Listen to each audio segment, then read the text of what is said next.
Hello students, welcome all of you in my channel study time. जैसा कि पिछले video से हम मॉडल वर्ब के बारे में चर्चा करते हुए आ रहे हैं और इसी कड़ी में आज हम डेयर के यूजेज के बारे में पढ़ेंगे। Let's begin usages of dare. तो जैसा कि आप जानते हैं कि डेयर को हिंदी में हम कहते हैं साहस करना। साहस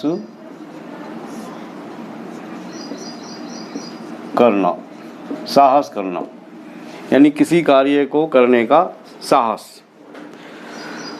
डेयर अपने आप में सेमी मॉडल है, यानी ये फुल मॉडल नहीं है। तो आप एक चीज़ ये नोट कर लें कि डेयर जो है एक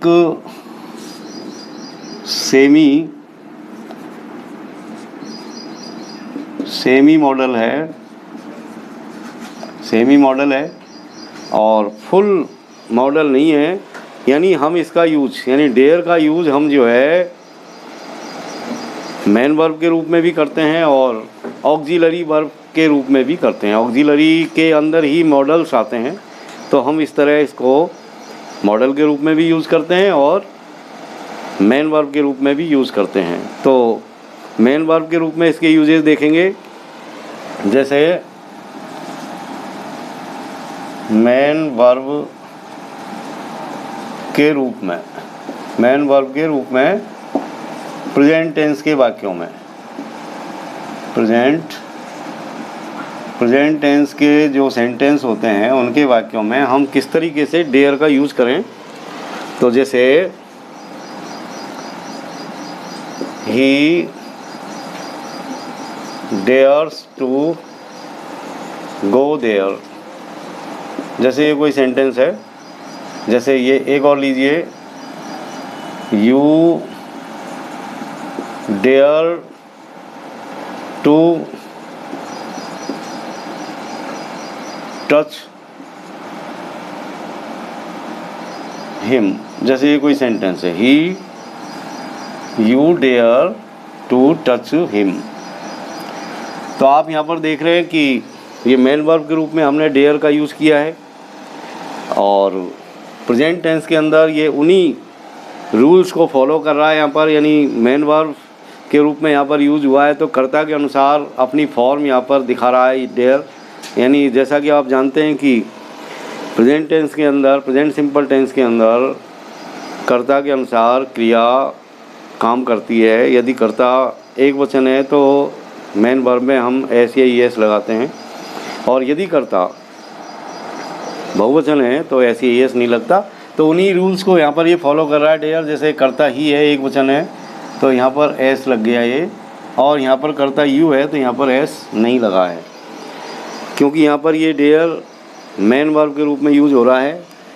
इसी तरीके से हम डेयर का यूज मेन वर्ब के रूप में पास्ट टेंस में भी करते हैं।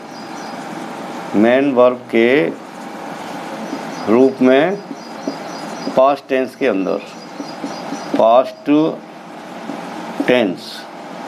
टेंस के वाक्यों में। जैसे कुछ सेंटेंस देखिए, जैसे he dared to oppose his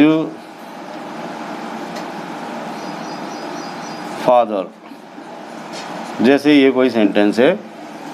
और देखिए, she dared to oppose her husband, जैसे ये कोई सेंटेंस है। तो आप यहाँ देख रहे हैं कि ये करता है दोनों, ही और सी, और ये मेन वर्ब के रूप में इसका यूज़ हुआ है डेयर का, और सेकंड फॉर्म यहाँ पर आई है, यानी पास्ट पार्टिसिपल के रूप में यहाँ पर हमने इसका यूज़ किया है। He dare to oppose his father, यानी उसने अपने पिताजी को अपोज करने का साहस किया। जैसे ये है कि she dare to oppose her husband, यानी उसने अपने हस्बैंड को अपोज करने का डेयर किया, मतलब साहस किया। इसी तरीके से हम डेयर का यूज नेगेटिव आइडिया को एक्सप्रेस करने में, मेन वर्ब के रूप में जब हम नेगेटिव आइडिया एक्सप्रेस करते हैं या इंटरोगेटिव आइडिया एक्सप्रेस करते हैं तो भी हम इसका यूज़ मेन वर्ब के रूप में कर सकते हैं। जैसे देखिए कुछ एग्जांपल्स मेन वर्ब के रूप में है।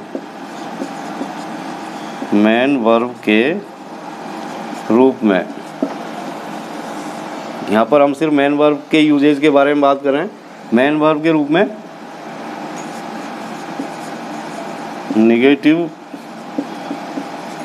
आइडिया एक्सप्रेस करने में,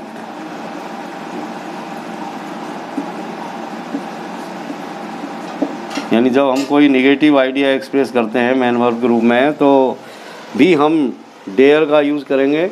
जैसे देखिए आप कुछ उदाहरण देखिए, एग्जाम्पल देखिए। जैसे he does not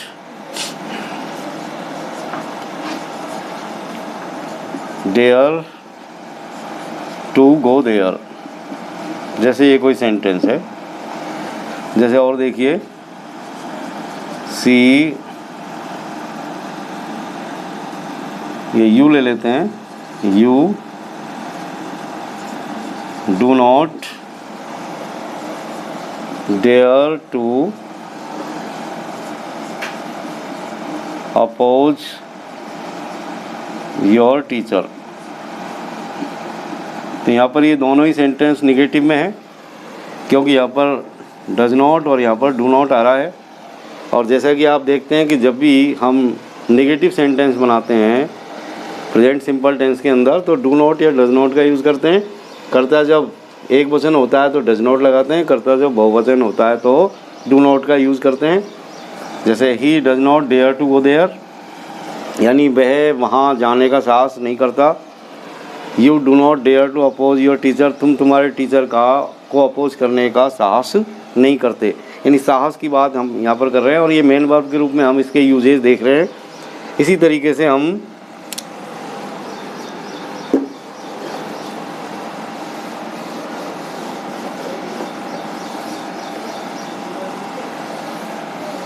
main verb के रूप में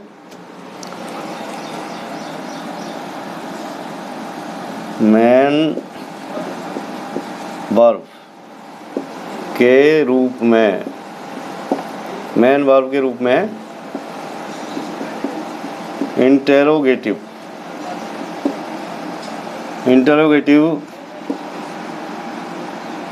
आइडिया एक्सप्रेस करने में भी डेयर का यूज़ कर सकते हैं। जैसे देखिए कुछ examples, we take some examples. जैसे does he dare to come here, जैसे ये कोई सेंटेंस है और ये इंटरोगेटिव है क्योंकि यहाँ पर डू या डज कर्ता से पहले आया है। जैसे और देखिए do you dare to oppose your father, जैसे ये कोई सेंटेंस है। तो यहाँ पर भी रूल्स प्रेजेंट सिंपल टेंस के वाक्यों की तरह ही फॉलो हो रहे हैं, यानी कर्ता के अनुसार ही डू डज आ रहे हैं। कर्ता एक वचन है तो हम डज कर्ता से पहले रखते हैं, और कर्ता यदि बहुवचन है तो हम डू कर्ता से पहले रखते हैं। जैसे यहाँ पर कर्ता यू है तो डू लगाया, यहाँ पर कर्ता ही है एक वचन है तो डज लगाया। Does he dare to come here, क्या वह यहाँ आने का साहस करता है। इसी तरह do you dare to oppose your father, क्या आप अपने पिताजी को अपोज करने का साहस करते हो। तो इस तरीके से हमने देखा कि हम किस तरीके से डेयर का यूज़ मेन वर्ब के रूप में करते हैं नेगेटिव आइडिया एक्सप्रेस करने में और इंटेरोगेटिव आइडिया एक्सप्रेस करने में, और प्रेजेंट टेंस के अंदर और पास्ट टेंस के अंदर। अब हम बात करेंगे डेयर के मॉडल के यूजेज के बारे में। जैसा कि आप जानते हैं कि भाई पहले भी मैंने आपको बताया कि डेयर अपने आप में फुल मॉडल नहीं है, सेमी मॉडल है। ये भी एक ऑक्सिलरी की तरह व्यवहार करता है। तो मॉडल के रूप में हम किस तरह इसका यूज़ करते हैं वो भी हम देखेंगे। बात वैसे भी मॉडल की हो रही है, लेकिन मॉडल के साथ में हमने ये भी देखा, क्योंकि डेयर अपने आप में एक सेमी मॉडल है, तो हम और सेमी मॉडल होने के कारण इसका यूज़ हम मेन वर्ब के रूप में भी करते हैं और मॉडल के रूप में भी करते हैं। तो देखिए आप, मॉडल के रूप में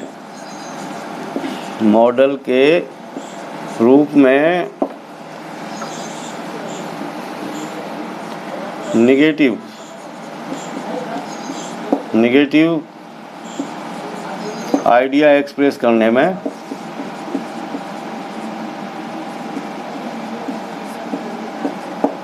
हम डेयर का यूज़ करते हैं। लेकिन एक चीज़ यहाँ पर नोट करने की ये है कि जब भी हम डेयर का यूज़ मॉडल के रूप में करते हैं, मॉडल का मतलब होता है ऑक्सिलरी वर्ब, ऑक्सिलरी वर्ब मतलब हेल्पिंग वर्ब। तो हेल्पिंग वर्ब या ऑक्सिलरी वर्ब का जो व्यवहार है, जो बिहेवियर है, वो इस तरह है कि भाई मेन वर्ब से पहले हम मॉडल या ऑक्सिलरी वर्ब या हेल्पिंग वर्ब को रखते हैं। लेकिन जब हम यहाँ पर डेयर के बारे में बात कर रहे हैं, तो एक चीज़ आप नोट कर रहे हैं कि जब हम डेयर का यूज़ मॉडल वर्ब के रूप में करते हैं तो इन्फिनेटिव टू नहीं आता मेन वर्ब से पहले। एक चीज़ तो आप ये देख लें, जैसे ये देखिए आप, he dare not go there, जैसे ये कोई सेंटेंस है। और देखिए, सी डेयर नॉट अपोज हर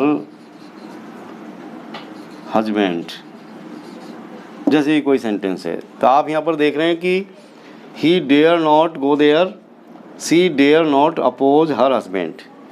यानी यहाँ पर जो नोट करने वाली चीज़ ये है कि जब भी हम मॉडल के रूप में डेयर का यूज़ करते हैं नेगेटिव आइडिया एक्सप्रेस करने में, तो दो चीज़ों का ध्यान रखेंगे। एक तो ये कि टू इन्फिनेटिव यहाँ पर नहीं आता, यानी जो मेन वर्ब है उसके आगे टू नहीं आता। जैसे यहाँ पर है, ये अपोज है तो इसके आगे टू नहीं आया, जैसा कि हमने ऊपर देखा है ये मेन वर्ब के रूप में, तो यहाँ पर टू आया है, मतलब ये इन्फिनेटिव यूज हुआ है। लेकिन जब हम नेगेटिव आइडिया एक्सप्रेस करते हैं मॉडल के रूप में, तो एक चीज़ तो ये है कि यहाँ पर टू इन्फिनेटिव का यूज़ नहीं होता।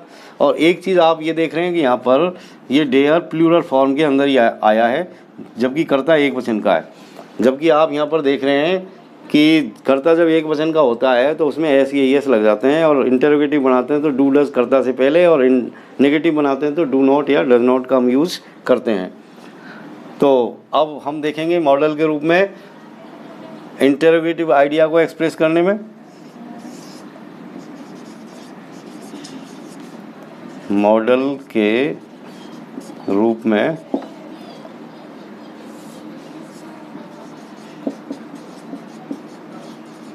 इंटरोगेटिव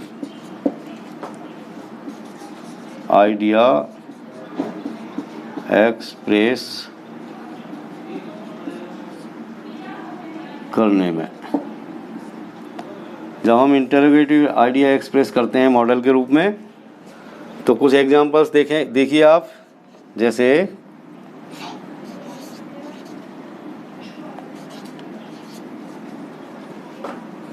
डेयर ही अपोज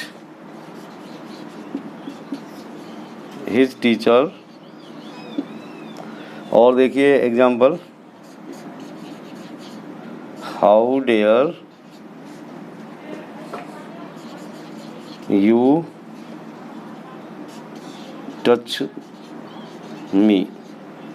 जैसे कुछ सेंटेंस आप देख रहे हैं, dare he oppose his teacher, तो यहाँ पर भी हम देख रहे हैं कि कर्ता एक वचन होने के बावजूद भी डेयर प्लूरल फॉर्म के अंदर आया है। इसके अंदर भी हम देख रहे हैं कर्ता बहुवचन है तो भी प्लूरल फॉर्म के अंदर ही जो है डेयर का हमने यूज़ किया है। और इसके अलावा कहीं भी टू इन्फिनेटिव यहाँ पर नहीं आया। तो यानी जब भी हम नेगेटिव या इंटरोगेटिव आइडिया एक्सप्रेस करते हैं मॉडल के रूप में, तो सेंटेंस के अंदर टू इन्फिनेटिव नहीं आता, और हमेशा डेयर प्लूरल फॉर्म के अंदर ही यूज़ किया जाता है। जब भी हम डेयर का यूज मॉडल के रूप में यूज़ करते हैं या उसका प्रयोग करते हैं। तो that's all for today. Thanks all of you.